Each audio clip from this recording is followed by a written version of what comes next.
puji hanya milik Allah Subhanahu wa taala. Nahmaduhu, pada Dia yaitu Allah kita semuanya memberikan segala pujian. Wa nasta'inuhu, dan begitu pula kita kepadanya memohon pertolongan. Wa nastaghfiruh, dan pada Allah pula kita semuanya memohon ampunan atas dosa-dosa kita. Wa na'udzubillah, dan pada Allah pula kita semuanya senantiasa berta'awudz atau berlindung min syururi anfusina, dari kejahatan diri kita, wa min sayyiati, dan juga kita berlindung dari keburukan kita, a'malina, dalam perbuatan kita. Man yahdihillahu, barang siapa yang oleh Allah seseorang itu, baik dia laki-laki maupun perempuan, dimanapun dia berada, baik dia masih muda, dewasa atau tua, Allah menghendaki dia mendapatkan huda atau petunjuk, fala mudhillalah, maka tidak ada seorang pun yang mampu menyesatkannya. Dan sebaliknya, wa man yudhil, dan barang siapa yang oleh Allah seseorang itu dikehendaki dia disesatkan, fala hadiyalah, maka tidak ada huda atau petunjuk yang mampu kita berikan kepadanya. Wa asyhadu an la ilaha illallah, dan saya bersaksi bahwasanya tidak ada sesembahan yang berhak saya ibadahi illa melainkan Allah, yaitu yang benar Allah wahdah, satu-satunya, la syarikalah, tidak ada sekutu atau tandingan dalam kita memohonkannya. Wa asyhadu anna Muhammadan, dan saya juga bersaksi bahwasanya Muhammad beliau adalah abduhu, hamba Allah seperti kita, wa rasuluh, dan adalah seorang rasul Allah yang membawa risalah Islam kepada kita semuanya. A'udzu billahi minasyaitonir rajim. Ya ayyuhalladzina amanu taqullaha haqqa tuqatih. Bagi sekalian orang-orang yang beriman, ittaqullah, taatlah kalian hanya kepada perintahnya Allah, haqqa, itu dengan hak atau dengan benar, atau dengan yang paling baik dalam bertakwa kepadanya, atau cara yang terbaik yang benar dalam kita bertakwa kepada Allah. Wala tamutunna illa wa antum muslimun, dan janganlah kalian mati illa melainkan wa antum, keadaan kalian semuanya muslimun, masuk dalam Islam dan beramal dengan amalan Islam saja tanpa dicampur dengan amalan agama yang lainnya. Ya ayyuhalladzina amanu taqullah, wahai orang-orang yang beriman, bertakwalah kalian hanya kepada Allah. Wa qulu qawlan sadida, dan berkatalah kalian dalam bertakwa dengan perkataan yang benar. Yuslih lakum a'malakum, Allah akan memperbaiki untuk kalian amal perbuatan kalian. Wa yaghfir lakum dzunubakum, dan Allah akan berikan tambahan, yaitu ampunan terhadap dosa-dosa kalian. Wa may yuti'illaha wa rasulahu, dan barang siapa seseorang itu baik laki-laki maupun perempuan dimanapun dia berada, mau mentaati Allah dan Rasulnya semampunya, faqad faz, maka sungguh beruntunglah dia, fauzan 'aziman, dengan keuntungan yang besar, yang tidak lain adalah diampuni dosanya, mendapatkan rahmat Allah, dan dimasukkan ke dalam surganya yang penuh kenikmatan dan kekal selama-lamanya. Ya ayyuhalladzina amanu, wahai sekalian orang-orang yang beriman, udkhulu, masuklah kalian, fisilmi, ke dalam ajaran Islam ini, kafah, secara menyeluruh, wala tattabi'u, dan janganlah kalian ittiba atau mengikuti khutuwati syaitan, yaitu langkah-langkahnya setan. Innahu, sesungguhnya dia, yaitu setan, lakum, bagi kalian orang-orang yang beriman, aduwwun mubin, musuh yang nyata. Karena kalau bagi orang yang tidak beriman itu malah kawan yang baik, seperti itu. Allahumma sholli ala Nabi Muhammad wa ala alihi, wa alhamdulillah, salawat kepada Nabi kami yaitu Muhammad wa ala alihi, dan kepada keluarganya, wa man tabi'ahum bi ihsan, dan kepada siapapun baik laki-laki maupun perempuan dimanapun dia berada, mau mengikuti beliau, sunnah-sunnah beliau dengan sebaik-baiknya ila yaumiddin, sampai hari yang Allah tentukan. Amma ba'du, alhamdulillah, rahimahullah. Malam hari ini kita masih bisa berjumpa kembali di dalam perjumpaan kita di majelis ini. Jamaah rahimahullah, mengingat kembali apa yang telah kita pelajari yang lalu, bahwasanya Rasulullah SAW menjanjikan kepada kita melalui apa yang telah disampaikan oleh Allah Subhanahu wa taala. Jamaah rahimahullah, Rasulullah mengatakan, man wada ilal masjid, barang siapa baik dia laki-laki maupun perempuan mau mendatangi masjid, mau datang ke masjid, la yuridu illa ayyata'allama khairan, yang dia inginkan atau atau diridhoi. Tidaklah yang lain-lainnya melainkan dia ini belajar khairan kebaikan, au yu'allimahu atau dia mengajarkan kebaikan, kana lahu ka'ajri hajjin tamman hajjatuhu, maka dia akan mendapatkan pahala haji yang sempurna dari hajinya. Nah, ini panjenengan yang tadi berangkat dari rumah niatnya ngaji itu ya mungkin ada yang berniat aku ingin kancaku, yaitu diluruskan dikit nanti. Saya niatnya untuk belajar kebaikan. Yang bicara gini mengajarkan kebaikan yang telah didapat, maka akan mendapatkan pahala haji yang sempurna. Ini menarik zaman rahimahullah, pahala haji begini. Ya, karena sekarang semua pada baper nih haji yang berangkat mungkin karena sesuatu hal sehingga orang-orang mungkin terbawa perasaan. Tapi bagi kita semuanya sudahlah, itu yang sudah ketetapannya. Yang paling penting adalah mengisi waktunya itu dengan berpahala, yaitu mendapatkan pahala haji. Walaupun kita ada kesana, mungkin saja yang bisa naik haji ya tukang bubur itu aja nih. Tukang bubur sudah naik haji, tapi kita ini sekarang belum bisa. Tapi kita bisa dapat pahalanya. Tidak usah perlu tukang haji sama tukang bubur bisa naik haji ya tidak usah bingung. Jamaah rahimahullah, di dalam beberapa penjelasan yang lalu kita dapati orang-orang yang memakmurkan masjid Allah itu adalah yang senantiasa dia adalah iman kepada Allah. Maka kalau kita iman kepada Allah, mari kita memakmurkan masjid Allah. Jamaah rahimahullah, pada malam hari ini kita masih melanjutkan pembahasan kita yang lalu. Kita sudah sampai dengan pembahasan mengenai Baitul Maqdis dan Masjid Al-Aqsa.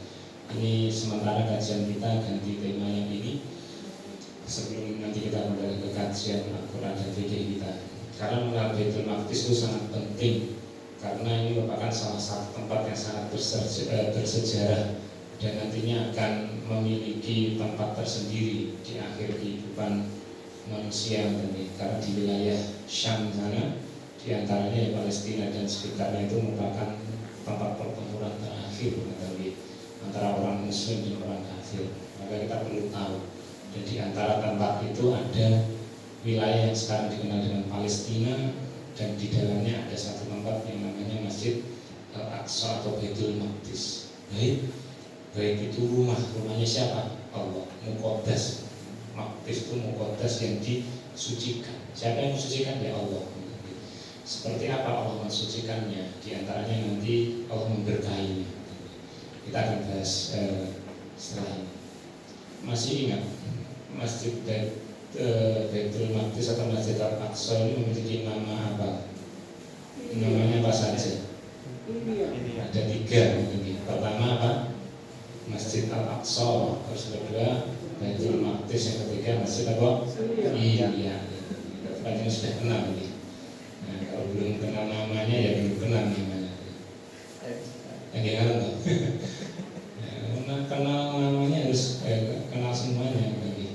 Jamaah rahimahullah, yang lalu kita dapati bahwasanya Masjid Al-Aqsa ini di dalam surat Al-Isra ayat yang pertama, Allah Subhanahu wa taala menunjukkan bahwasanya masjid ini salah satu di antara masjid yang Allah abadikan namanya dalam Al-Quran. Allah berfirman, A'udzubillahi minasyaitonir rajim, Subhanalladzi asra bi 'abdihi lailan minal masjidil haram ila masjidil aqsa alladzi barakna. Adalah tempat itu kami berkahi, haulahu di sekitarnya pula, linuriyahu agar kami memperlihatkan kepadanya dengan segala apa yang Allah miliki, min ayatina, dari ayat-ayat Allah. Nah, ternyata urutan dari sebutan ini, pertama Masjidil Haram, kemudian Masjidil Aqsa, ini memiliki rahasia yang sangat luar biasa. Allah tidak salah menempatkan di balik itu, tidak. Urutannya juga memiliki nilai tersendiri. Jamaah rahimahullah, yang lalu kita sampai di dalam sejarah bahwasanya di Masjidil Aqsa ini merupakan tempat di mana Rasulullah SAW melakukan Isra Mi'raj. Dan yang lalu kita dalam riwayat Imam Muslim mengingat kembali bahwasanya tatkala Rasulullah datang dengan malaikat Jibril, beliau naik buruk, beliau menaruh buruk tersebut di satu tempat, di salah satu pojokan di komplek Masjidil Aqsa. Itu merupakan tempat yang biasa, allati yarbitu bihil anbiya. Dulu para nabi mengikatkan hewan tunggangannya di situ. Jadi para nabi dulu naruh hewan tunggangannya di dekat Masjidil Aqsa untuk beribadah. Ada parkiran khusus VIP. Dan Rasulullah masuk ke dalam masjid dan beliau melakukan sholat 2 rakaat di sana. Kemudian beliau salam keluar, didatangi malaikat Jibril membawa semangkok susu dan semangkok arak. Diinain, Jibril datang kepadaku membawa 1 mangkok min khomrin, bawa khomer, mengambil arak, wa inain dan 1 tempat min labanin, yaitu dari isinya susu. Kemudian Rasulullah pun memilih susu dan malaikat Jibril mengatakan, kamu telah memilih apa? Fitrah. Kamu telah kembali kepada fitrahnya. Jadi kalau orang yang sudah suci, pilihannya ya pasti sesuatu yang suci. Karena apa? Yang sudah saya sampaikan di pekan yang lalu bahwasanya dalam sebuah hadis Rasulullah mengatakan di riwayat Muslim, kullu mauludin yuladu ala fitrah. Setiap anak itu dilahirkan itu fitrah, bersih, suci. Maka yang dia minum ya pasti minuman yang suci, yaitu apa? Air susu ibu, jangan air yang lainnya, jangan kasih teh manis atau teh hangat, jangan. Kasih susu ibu. Maka hasil eksklusif itu tidak lain adalah ya bagian dari fitrah. Jadi sangat lucu. Lucu dalam artian ini pengennya fitrah tapi dimasuki sesuatu yang tidak fitrah.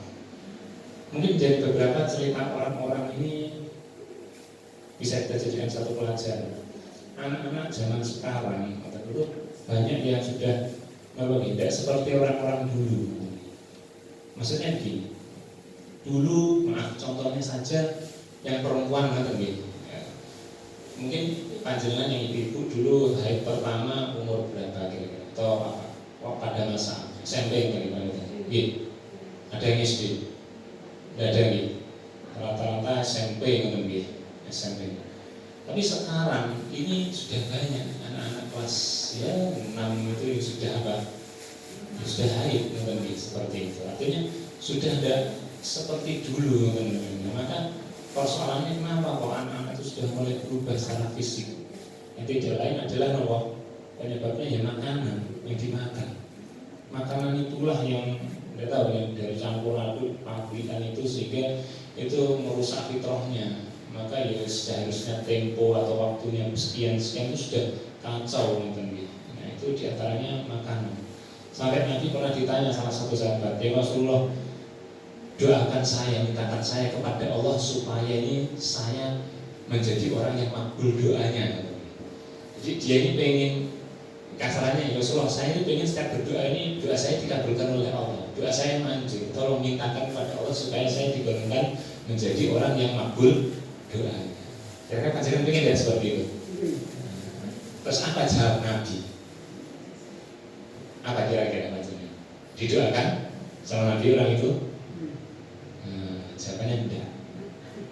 Sama Nabi tidak didoakan. Tapi Nabi ngasih satu kalimat yang luar biasa. Kalau kau ingin doamu diistiabahi oleh Allah, perbaikilah makanan. Tenang Nabi. Terus begini. Ya mana nih ya totonan lah makanannya. Ya coba diatur makanannya. Jadi sepele nih makanan itu bisa berakibat terhadap tatoannya itu pun diperkuat dalam sebuah hadis Rasulullah mengatakan ada orang yang safar sampai puluh-puluh bulung karena perjalanan jauh, dia mengangkat tangannya sampai ke atas langit sampai yang jauh. Kalau kita doa gini, dia sampai bumi, dia memanggil ya Rob, wahai pelihara, dia berdoa. Nabi mengatakan dia sudah terkumpul sebab terkabulnya doa. Orang safar, wis puluh-puluh, wis tergelimi, kelaparan dan sebagainya.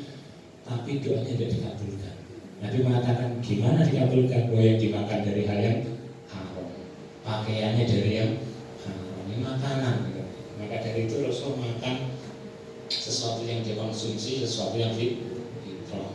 Ini kita perlu kembali ke sini. Jadi kembali ke fitrah, sesuatu yang telah disampaikan oleh Rasulullah itu ya kalau bisa kita berusaha menyenanginya, menyukainya juga, mengkonsumsinya, bukan sesuatu yang kita kembali ke pembahasan yang lalu. Dalam satu gambar kita dapati Masjid Al-Aqsa. Ternyata menurut para ulama yang dimaksud Masjid Al-Aqsa di dalam Al-Quran tadi minal Masjidil Haram ila Masjidil Aqsa ke Masjidil Aqsa. Orang mengatakan yang dimaksud Masjidil Aqsa itu adalah ya yang di dalam komplek ini, tembok ini ya. Masjid Al-Aqsa ini seluas ini masjid. Bedanya masjid dan musola itu apa? Bukan istilah di Indonesia itu beda. Musola itu kita terima sekarang adalah lebih kecil dari masjid, bangunan lebih kecil dari masjid. Jadi itu beda. Asli kata masjid itu adalah suatu tempat yang memiliki teritori, memiliki batas. Masjid itu memiliki batas. Batas secara horizontal. Walaupun batas atasnya itu tidak ada. Mungkin atasnya beratapkan langit atau beratapkan pelepah daun, beralaskan tanah atau rumput. Tapi kalau dia memiliki teritori gini, itu sudah bisa dikatakan masjid.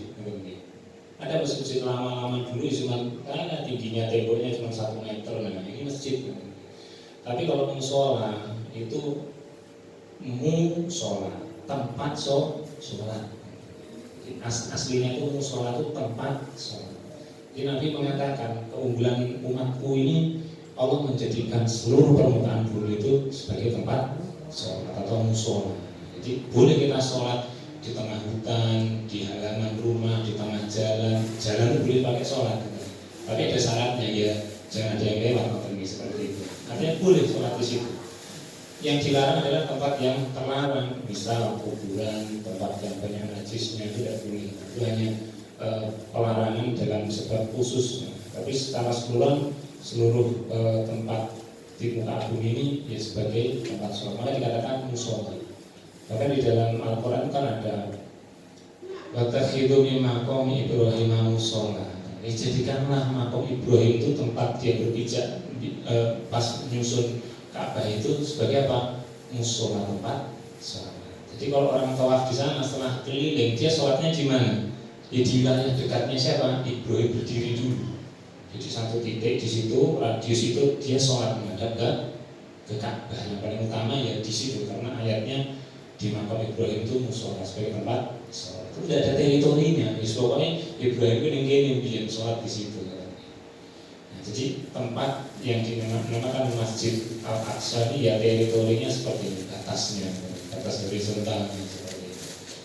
Nah, Rasulullah menambahkan buruknya di sini. Ya, kemarin sudah kita bahas.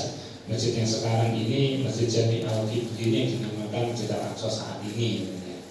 Walaupun sesungguhnya Masjid Al-Aqsa itu seluas ini. Dan beliau bertemu malaikat Jibril dikasih susu yang paling tidak di pelataran ini, dan beliau jalan sedikit di titik inilah Rasulullah naik ke langit bersama malaikat Jibril. Buruknya tidak ikut, buruknya diparkir di sini dengan malaikat Jibril. Maka menurut para ahli sejarah akhirnya ini dijadikan tempat yang monumental, dibikinkan masjid supaya tidak dijadikan tempat keramat. Biasanya kan tempat Nabi ngapain sholat ning gunung, wedhu, akhirnya di kota ini supaya orang nggak masuk ke situ, kira-kira seperti itu. Nah, fokus kita yang lalu adalah ada tempat yang namanya musola Marwani. Musola itu tempat sholat dinamakan Marwani. Nah, ini merupakan tempat apa yang saya katakan bukan yang lalu. Tempat Aisyah alaihissalam tatkala masih bayi dibawa masuk ibunya setelah dari tempat dia lahir. Disitulah dia dengan ibunya dihakimi oleh para Bani Israel di situ. Kisahnya itu ada di Al-Quran surat Maryam ayat yang ke-26 sampai 39. Jadi bisa lihat secara terperinci. Saya hanya membahas beberapa saja. Jadi di wilayah titik itu tadi Maryam ini datang bersama Isa dan di sini sudah ditunggu oleh para Bani Israel dan dihakimi di situ, diabadikan oleh Allah. Sekilas tatkala setelah Maryam itu melahirkan, maka Jibril mengatakan fakuli, maka makanlah kamu dari pohon kurma yang telah kamu getarkan itu, turun buah-buahnya kamu makan. Wasyroti, dan minumlah kamu dari air yang telah Allah alirkan di dekat kamu ini, untuk kamu membantu persalinan kelahirannya itu cepat, tidak jatuh ke tanah tapi ada airnya. Nah, seperti itu. Dia lahirnya sendiri Maryam ini. Jadi lahirnya ya dengan agak berdiri jongkok-jongkok itu, rongganya buka, anaknya turun, tidak bentur ke batu, ke tempat air itu tadi. Jadi bayinya selamat. Panjangan nyoba lahir gitu di melestari gini urusannya lain, harus ada yang megang. Maka diberikan oleh Allah di ayat sebelumnya, panjangan bisa lihat itu dialiri air. Maka untuk bersih-bersih ya untuk bantu persalinan, tidak ada yang lain. Kemudian Jibril mengatakan, jika engkau melihat minal basyar, dari kalangan manusia ahadan seorang pun, fakuli, maka katakanlah, ini sesungguhnya aku nazar tuli rahman, aku bernazar kepada ar-Rahman, yaitu Allah Maha Pengasih, sauman, untuk saum, untuk puasa. Puasa apa? Dikatakan malaikat Jibril, falan ukalimal yauma insiya, maka aku tidak akan berbicara pada hari ini kepada seorang pun. Jadi dikatakan oleh sahabat Jibril, kalau kamu bingung mengatasi permasalahan ini, ketemu dengan kaummu, kamu belum nikah, tapi kamu punya anak, tidak usah pusing, Allah ngasih jalan keluar. Tapi syaratnya satu, kowe nazar, berjanjilah untuk melakukan hal ini. Apa itu? Tidak ngomong, terus pokoknya mencet. Nah, mencet. Jadi kalau kamu mau memenuhi nazarmu, Allah akan memberikan balasannya. Perkara beres nanti. Jadi maka kalau panjenengan ambil hukum fikih dari sini, nazar itu boleh. Kalian bernazar untuk melakukan itu, untuk melakukan sesuatu atas dasar terselesaikannya sesuatu nantinya, boleh. Tapi satu, kepada Allah nazarnya. Tidak boleh nazar pada manusia. Nazar kepada Allah. Ya Allah, misal kalau nanti saya sembuh, saya sudah jalan normal, saya akan sholat lima waktu ke masjid, nah seperti itu. Insya Allah itu nanti cepat sembuhnya. Nazar kepada Allah. Allah kan yang menyembuhkan. Dikatakan Nabi Ibrahim di Al-Quran itu, wa idza maridtu wa huwa yashfin. Kalau aku sakit, bahwa sedangkan dia itu yashfin, yang memberikan aku kesembuhan. Ini kan ada Allah. Maka perhatikan siapa Maryam ini. Dia mengatakan, ini sesungguhnya aku nazar pasti siapa? Lirrahman, kepada Allah. Nazarnya kepada Allah. Orang itu Jibril, aku nazar ini, bangun aku ya enggak, kepada Allah. Seperti itu. Jibril ngasih tahu, Allah nanti selesaikan perkara. Setelah itu, ya singkat cerita, dia telah bernazar pada Allah, Allah memenuhi janjinya.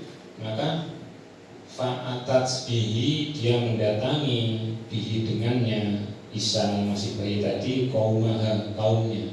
Dia datang masuk ke komplek atau kampung Baitul Maqdis tadi, masuk ke Baitul Maqdis ya. Pintunya gerbangnya yang bawah tadi, musola lain tadi, datang dan sudah dia ditunggu orang. Tahmiluhu, dia hamil itu menggendong, dia membawa gendongan. Siapa ya? Isa itu. Jadi datang bawa bayi, harus digendong, seperti itu. Bukan dibuang gitu, orang harus juga stres, bukan bayi tidak, dibawa pulang. Kalau mereka berkata kaumnya, ya Maryam, bayu lakot jiti, sesungguhnya engkau ini syai'an varian, melakukan syai'an itu sesuatu yang sangat menghinakan sekali, perbuatan yang mangkir. Kamu kok keluar kalian sendirian, pulang sudah bawa anak gitu, seperti itu. Jadi kandang ini nyerong begini seperti itu. Nah, sampai mereka mengatakan, ya Ukhti Harun, sampai dinisbatkan pada orang soleh saat itu. Dulu ada orang soleh bernama Harun di Baitul Maqdis, dan ini salah satu ya orang-orang soleh selain bapaknya Maryam yang namanya Imran di surat Al-Imran itu. Dia dinisbatkan, Mbak Yu, ini dulu Harun, baru di soleh ya, jadi ya soleh.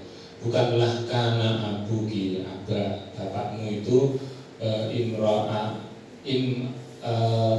sau, merupakan orang yang buruk peranginya. Bapakmu itu imam di masjid Baitul Maqdis ini.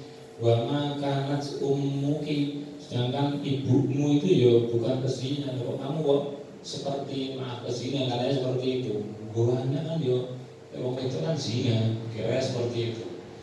Dia stres, tapi tahu saya sudah nazar pada Allah, tidak boleh ingkar janji, Allah pun akan memenuhi janjinya. Dia diem, tapi juga mengatakan Kristo, engkau beres, engkau anakmu sing ngatasi yang ini. Ya, seperti itu. Kemudian di ayat 8, fa'asyarat ilaihi, maka setelah ditanya bertubi-tubi yang ini, padahal kita ngelek posisi Maryam itu seperti ditanya begitu, terus nangis mewek kata gitu, wahyu lah perlu gitu. Nah ini dia gini menuju ke bayinya, bawa gendongan gini, gitu, pengen tekon istri lah, ngomongannya gitu, ngomongannya bapak sama ngomong gitu. Nah maka setelah diginikan gini, marah orang-orang. Kalau mereka berkata kaifa kalimu itu enggak yopo mungkin bayi yang mau gendong itu ngomong seperti itu. Mau bayi ini kalau mau ngomong, maka fil mahdi sobiyan, dia itu masih bayi sih mau gendong, mau ngomong piye seperti itu. Mau tekon lagi loh, caci lagi loh seperti itu. Maka terjadilah mukjizat di situ. Kalau berkatalah bayi yang dituju. Ya ini penyelesaiannya Allah sendiri yang menyelesaikan. Kalau kamu cuma ngomong engkau beres. Nah ini terjadi di wilayah tadi, dihakimi banyak orang. Isa ngomong ini Abdullah. Bayangkan nih, kalian besok gaji itu bicara saya hamba Allah ngaten. Terus begitu aja dengan langsung tahu di HP video viral lagi seperti itu. Untuk dulu tidak ada HP gitu. Allah yang abadikan di sini. Ngomong aku hamba Allah.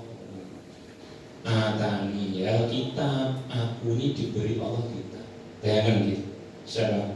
Isa alaihissalam masih bayi ini sudah dikasih kitab.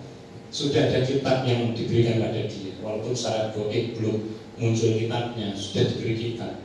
Nah, aku ini hamba Allah. Itu aku digawani kitab. Ya jelas aku bawa kitab ini wajah ini Allah menjadikan aku pun nabiyan, ya seorang nabi. Bawa kitab mesti nabi, aku ini nabi bawa kitab mesti orang mesti bayi ya. Dan mukjizat ini disebutkan Allah di salah satu suratnya Al-Imran ayat 46, dikatakan oleh Allah wa yukallimun nasa fil mahdi, dia itu bisa bicara pada manusia di dalam buayanya, wa kahlam wa minas solihin, dan nanti kalau dia sudah besar termasuk orang-orang yang soleh dari kalangan para nabi. Katakan Allah seperti itu. Kejadiannya di situ. Jadi di musola Royan itu terjadilah kejadian luar biasa. Apa? Isa mau masih bayi seperti itu. Nah, kemudian dia bisa mengatakan wajah ini, dan dia menjadikan aku itu mubarokan ainama kuntu, orang yang diberkahi, penuh berkah dimanapun aku berada. Jadi Nabi itu penuh keberkahan. Di antaranya Rasulullah pun sama, keringatnya dan sebagainya penuh keberkahan, bajunya. Sampai Rasulullah pernah minum di rumah sahabat pakai kendi, ada cucuknya, biasa pakai kendi. Enten cucuk ini kalau minum gini, cucuk itu nyenggol mulutnya Nabi. Sama para sahabat potong cucuk, tak kira dia mobil gitu, seperti itu. Sampai begitu Nabi. Ya kan penuh berkah, seperti itu. Kalau Nabi setelah wudhu aja dipegangi gininya supaya airnya itu dipakai juga dikosongkan seperti itu. Karena berkah. Wa ausani bis sholat, dan Allah menyuruhku untuk sholat, wa zakat, dan juga zakat maduntu hayyan, selama aku masih hidup. Sebelum saya lanjutkan, kita mau membahas ini, kita fokus dulu sama ini mengikat satu rahasia yang cukup besar, perlu kita pegang. Isa alaihissalam itu diperintahkan Allah menyampaikan risalah kenabian dan juga syariat. Agamanya saat itu dinamakan Allah, dikenal dengan agama Nasrani, walaupun aslinya itu juga Islam, menyembah Allah. Nah, para nabi dulu kita bahas amalannya adalah sholat, sejarah sholat dulu. Nah, di antaranya Nabi Isa, dia pun juga sholat dan mengerjakan zakat. Kapan? Madum tuhayan, selama aku masih hidup. Jadi ternyata setelah Isa mati dalam arti sudah ada di muka bumi, ditarik oleh Allah ke langit. Itu kan berarti dia sudah ada di muka bumi. Maka amalan dua ini hilang. Sehingga apa? Sampai tiba saat ini pun agama Nasrani itu amalannya tidak ada sholat, tidak ada zakat. Jadi agama Nasrani aslinya amalan utamanya itu apa? Sholat. Maka dikatakan mereka ini merubah agama itu ini salah satunya. Nyata Isa ini sholat, zakat selama itu. Jadi dia dakwah itu yang dia kerjakan diantaranya ya sholat, ya zakat. Jadi agama Nasrani itu aslinya amalannya mereka adalah sholat dan zakat. Ini yang telah dihilangkan oleh mereka. Jadi jangan heran kalau kita melihat orang Nasrani saat ini saja, karena yang dulu kita juga tidak tahu dan hidup di sana, amalan yang mereka lakukan yang mungkin di gereja di tempat yang lain itu tidak dijumpai. Tuntut zakat tidak ada, terus sholat tidak ada, karena apa? Sudah dihilangkan. Kitabnya sudah dirubah. Ada berapa versi, Idiomatus dan sebagainya, perjanjian lama, perjanjian baru, sudah tidak karu-karuan nonton ini. Maka aslinya amalan Nasrani itu kalau dicari urutannya itu sholat dan zakat. Maka inilah yang dihilangkan dari agama Nasrani. Diabadikan oleh Allah di sini. Isa sendiri yang mengatakan itu. Nah, singkat cerita, jamaah rahimakumullah, yang lalu yang selanjutnya kalian bisa baca di ayat-ayat selanjutnya di dalam Al-Quran jenengan. Kita lanjut ke pembahasan kita. Sehingga jamaah rahimahullah di wilayah musola Marwani yang tadi, saya sambil gambar satu lagi. Maka disinilah tempat Isa dan ibunya dihakimi oleh para Bani Israel setelah datang dari proses melahirkannya. Nah, yang lainnya itu bisa dipelajari pertemuan yang akan datang. Yang jelas beberapa tempat yang utama dari hadis dari Isra Mi'raj sudah kita dapati posisi-posisi dan sekarang masih ada letaknya seperti itu. Dan tempat Rasulullah sholat ini dibangun oleh Umar bin Khattab. Umar bin Khattab juga di antara orang yang membangun masjid ini pada masa. Dan di masjid ini ada, cuma saya belum dapat fotonya, belum saya download. Ada pintu bagus salam. Kalau di Masjidil Haram kan ada ya bagus salam, pintunya Rasulullah datang. Nah, di sini ada pintunya Khalifah Umar bin Khattab datang. Itu tulisannya juga bagus salam, diabadikan, masih ada dari batu, tulisannya Arab itu ada. Jadi itu sampai sekarang itu masih semacam diistimewakan di sana, dijadikan tempat ini loh. Umar bin Khattab dulu masuk lewat sini dalam membangun Masjid Al-Aqsa, tempat yang untuk sholatnya ini ada. Sholat nanti akan kita dapat. Selanjutnya, kemarin sudah ini awal masjid kedua yang dibangun oleh Allah di muka bumi adalah Masjid Al-Aqsa. Dasar ini jamaah rahimahullah ada di dalam Imam Bukhari nomor hadis 3115 dan Bukhari yang lain dan Muslim nomor sekian-sekian ini datang dari sahabat Abu Dzar. Dia ini berkata, suatu ketika itu Abu Dzar iseng mau tanya, tidak tahu kenapa dia bertanya. Yang dia tanyakan kepada Rasulullah, ayy masjidin wudi'a fil ardi awwal. Ya Rasulullah, masjid apa yang pertama yang paling awal dibangun di muka bumi? Jadi di muka bumi dulu belum pernah ada masjid, sekalipun sebelum nabi-nabi yang lainnya turun. Itu dibangun yang pertama kali namanya apa? Rasulullah mengatakan Al-Masjidil Haram. Masjidil Haram itu masjid pertama di muka bumi. Jadi kalau ditanya masjid tertua di muka bumi itu loh, Masjid Al-Haram, yaitu Ka'bah, titik tempatnya Ka'bah itulah Masjid Al-Haram. Walaupun dalam sebuah riwayat tatkala banjir Nabi Nuh itu sudah melanda sampai sana, tapi Ka'bah itu diangkat oleh Allah pada saat itu. Dan kemudian tidak lama dari itu oleh para nabi pun dibangun. Mulai Nabi Sulaiman itu sudah bangun, terus nabi-nabi yang lain, Nabi Muhammad itu sudah membangunnya. Kemudian dia juga bertanya, Qultu summa ayyu, ya Rasulullah, kemudian masjid apa yang dibangun setelahnya? Rasulullah mengatakan apa? Al-Masjidil Aqsa. Masjid Al-Aqsa. Jadi ada yang tanya, masjid tertua di dunia itu apa? Masjid Al-Haram, yang kedua apa? Masjid Al-Aqsa. Sehingga muncul pertanyaan lagi.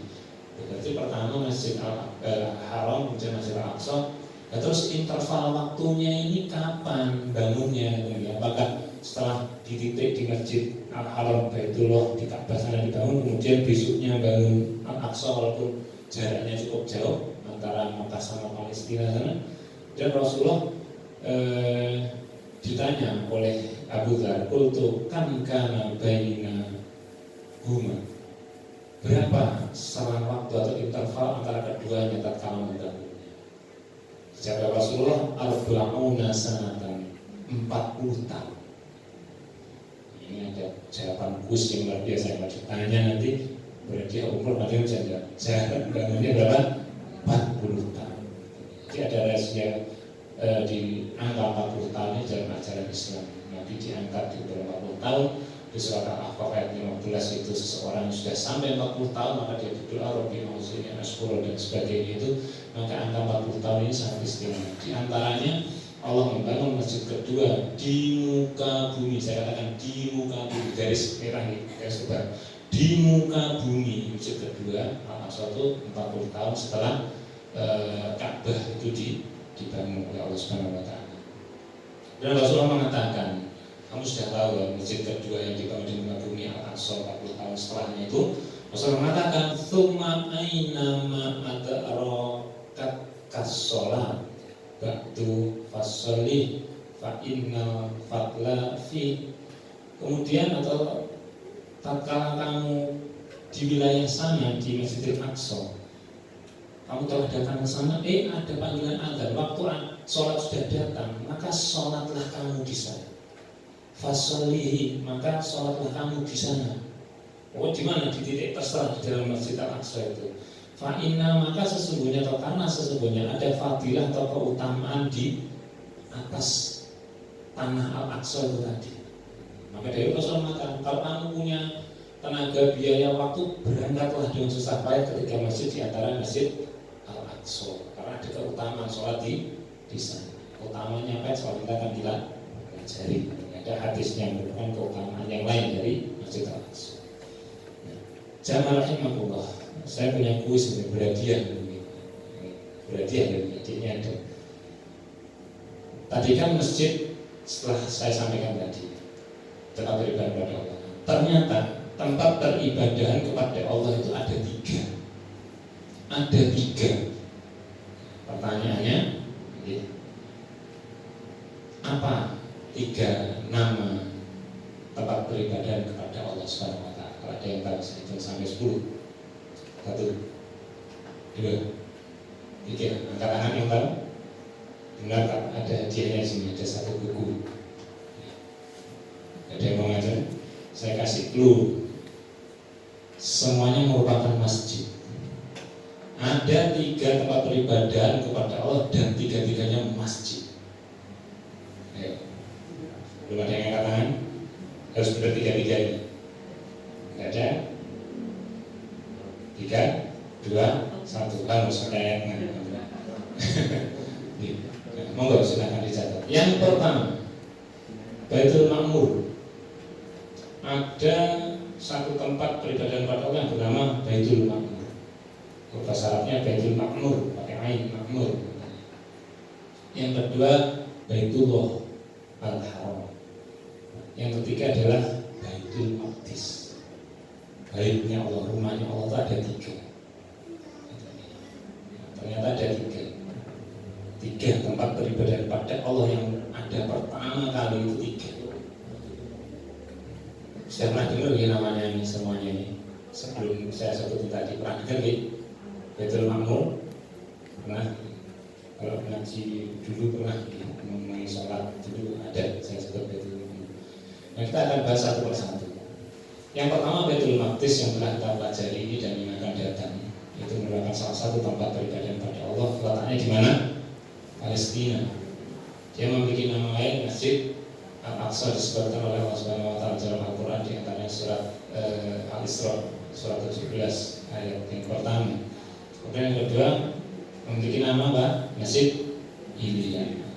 Lokasinya di Palestina seluas ini adalah Masjid Al-Aqsa. Maka kita bahas. Yang selanjutnya adalah Baitul Ma'mur. Saya belum pernah lihat, mungkin tidak ada orang yang tahu kecuali Rasulullah. Ya ini anggapannya ini perumpamaannya begini. Dia ada Ka'bah, di atas ada Ka'bah. Ini akan bahas kenapa kok istilahnya gambarannya seperti ini. Baitul Ma'mur, masjid yang dibangun oleh Allah Subhanahu wa taala untuk para hamba yang mengibadah. Di dalam Al-Qur'an juga disebutkan. Kalau tadi surat Al-Isra tadi surat 17 ayat pertama tadi dikatakan minal masjidil haram ilal masjidil aqsa. Dicatat 2 nama dalam satu ayat. Nah, Masjid Baitul Ma'mur ini dicatat oleh Allah juga dalam Al-Quran. Jadi ada 3 masjid tempat beribadah pada Allah dan dicatat di dalam Al-Quran. Di surat At-Tur, surat 52 ayat 1 sampai 6, fokusnya di ayat yang keempat. Kita akan lihat. Allah Subhanahu wa taala berfirman, "Wa Tur," demi bukit Tur, Tur Sinai di bukit Sinai sana, tempat Nabi Musa menerima wahyu. "Wa kitabim mastur," dan demi kitab mastur yang telah tertulis, yaitu Lauhul Mahfuz. Yang menuliskan siapa? Allah. Melalui apa? Al-Qalam, pena. Kenapa pena yang menulis? Karena dia adalah makhluk pertama kali yang Allah ciptakan. Dulu pernah dengar ya di sini kita sudah bahas itu. Yang pertama setelah Allah itu Al-Qalam. Itu dia jadi kunkat, jadi pena. Dia nanya, "Ya Allah, saya pena, saya nulis apa?" Kalau kata habis tulis kabeh, tulis sampai akhir nanti. Dan catat di Lauhul Mahfuz itu tadi. Kemudian fi Rokim Mansur, dalam lembaran yang terbuka yang bisa dibaca. Wal Baitil Ma'mur, dan demi Baitul Ma'mur. Nah ini loh disebut Allah ada Baitul Ma'mur. Ya, Baitul Ma'mur itu ditafsirkan merupakan Ka'bah, tempat untuk beribadah yang ada sentralnya. Nanti kita bahas. Kalau mengatakan wasaqfil marfu' dan tempat yang ditinggikan yaitu atap yang berupa langit, dan juga bahri, dan demi lautan masjur yang bergelora. Jadi Allah bersumpah melalui makhluknya, diantaranya apa? Baitul Ma'mur. Jadi nama masjid yang dibangun Allah ada 3. Pertama apa? Baitul Ma'mur, yang kedua Masjid Al-Haram, yang ketiga Masjid Al-Aqsa. Baitul Maqdis dan Baitul Haram, dan ini Baitul Ma'mur. Jangan rahimahullah. Kenapa kalau diperumpamakan seperti ini? Di dalam tafsir Ibnu Katsir, dalam tafsir ayat keempat surat At-Tur tadi, itu Rasulullah pernah bercerita kepada para sahabatnya. Tapi ceritanya diawali dengan pertanyaan. Jadi diriwayatkan Rasulullah bertanya kepada sahabat, "Kamu kan sudah dengar ada ayat yang bunyi itu tadi, wal Baitul Ma'mur, demi Baitul Ma'mur."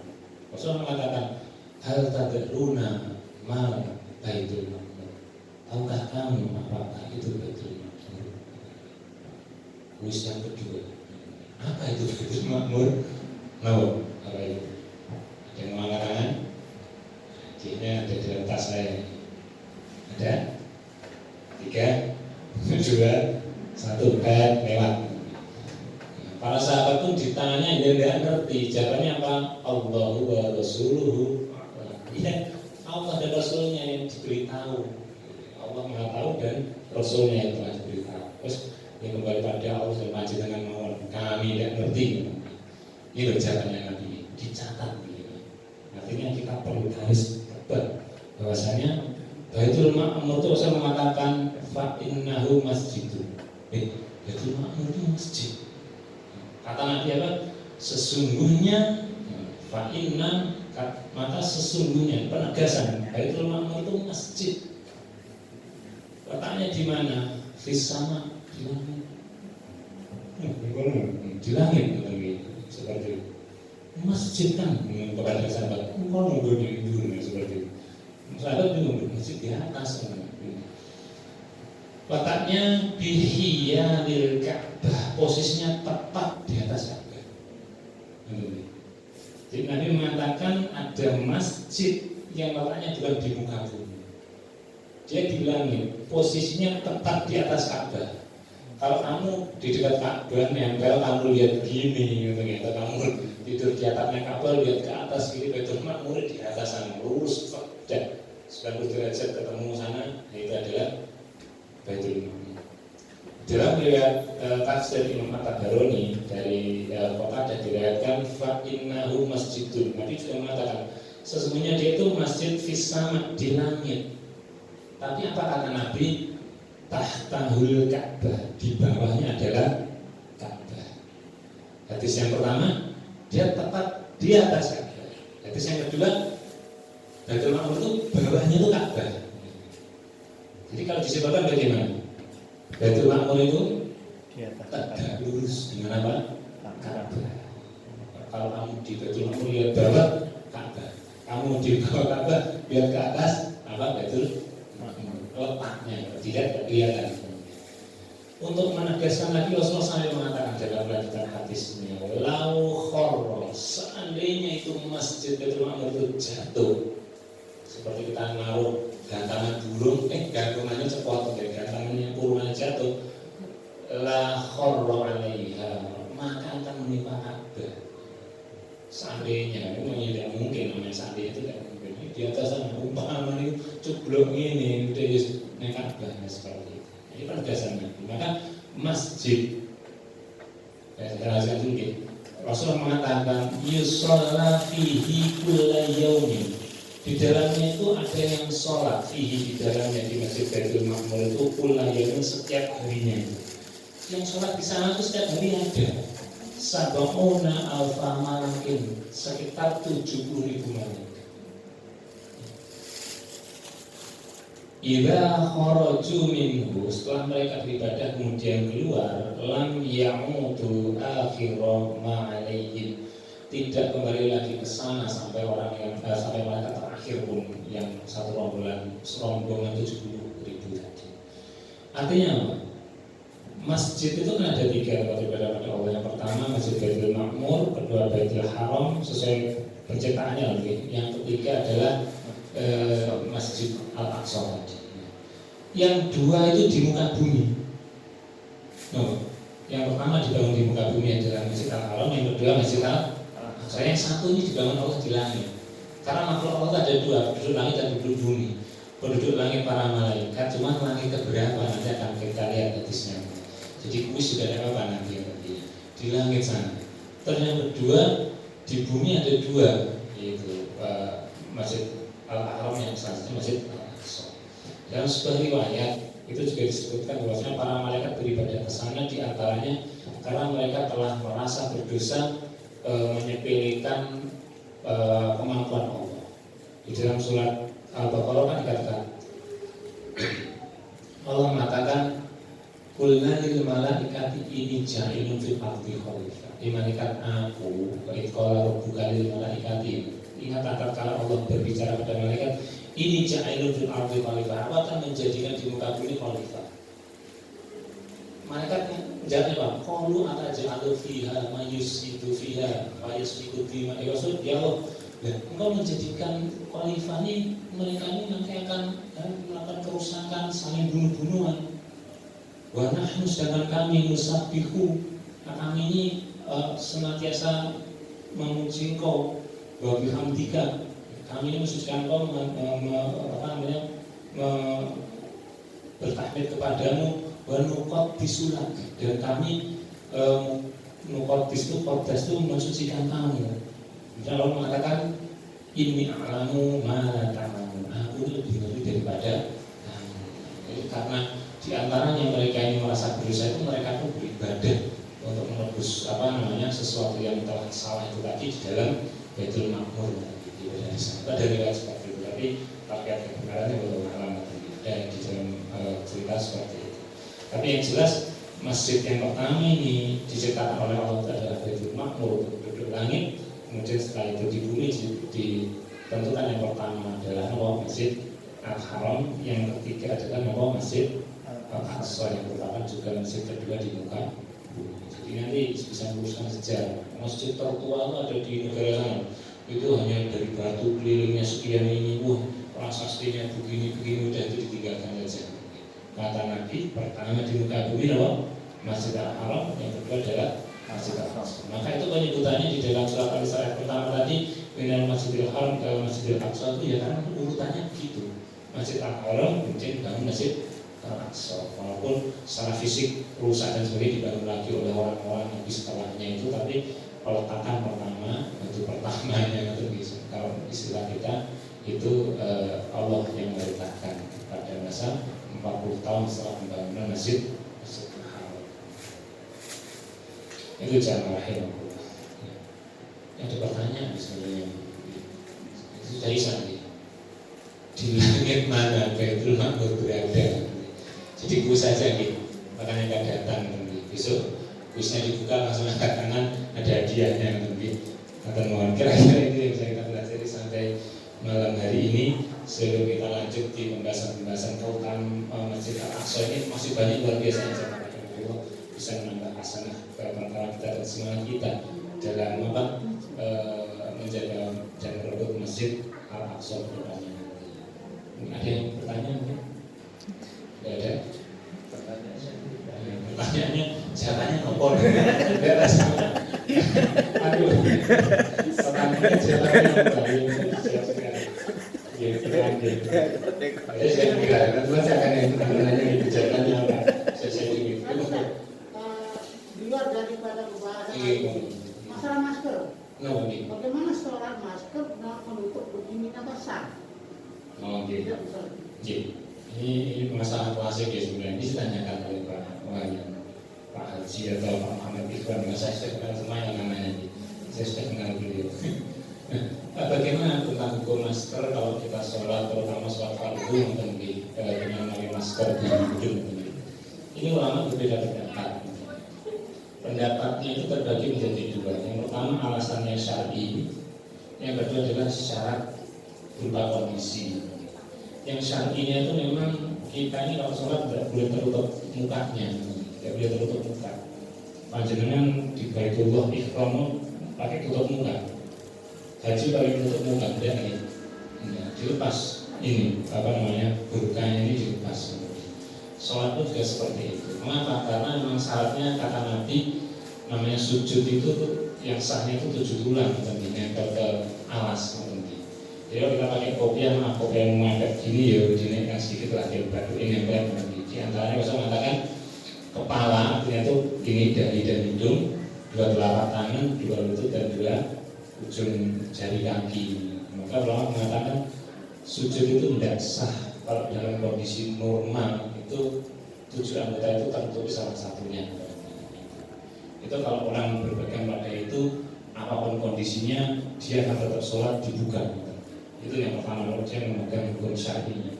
Tapi ada ulama berpendapat kedua dengan alasan-alasan tertentu karena mungkin sakit, kesehatan atau sesuatu yang mengancam, mengatakan kalau memang itu dibutuhkan, mungkin ada wabah dan sebagainya, sesuatu yang membahayakan, maka tempat masuknya ya hidung dan mulut, maka itu ditutup. Ini atas dasar boleh karena kondisi daruratnya itu tadi. Jadi bukan boleh sembarang boleh, tapi kalau sesuatunya itu terjadi membahayakan, maka pakai itu akhirnya dibolehkan. Bukan boleh, dibolehkan. Aslinya tidak boleh, dibolehkan. Maka saya kembalikan pada panjenengan mau pakai yang mana, ya silahkan. Kalau saya, ya silahkan pas saya. Ini kembali pada panjenengan. 2 model pembahasan sudah dibahas oleh para ulama, dua-duanya sama-sama kuat. Saya kembalikan pada panjenengan. Kalau saya mengatakan seperti itu. Jadi hukum aslinya adalah 7 tulang itu harus menempel seperti itu. Ada ini. Saya tidak mengarahkan panjenengan kemana, tapi itu ilmu dari panjenengan. Walau a'lam bishawab, Allahumma sholli ala nabiyyina Muhammad.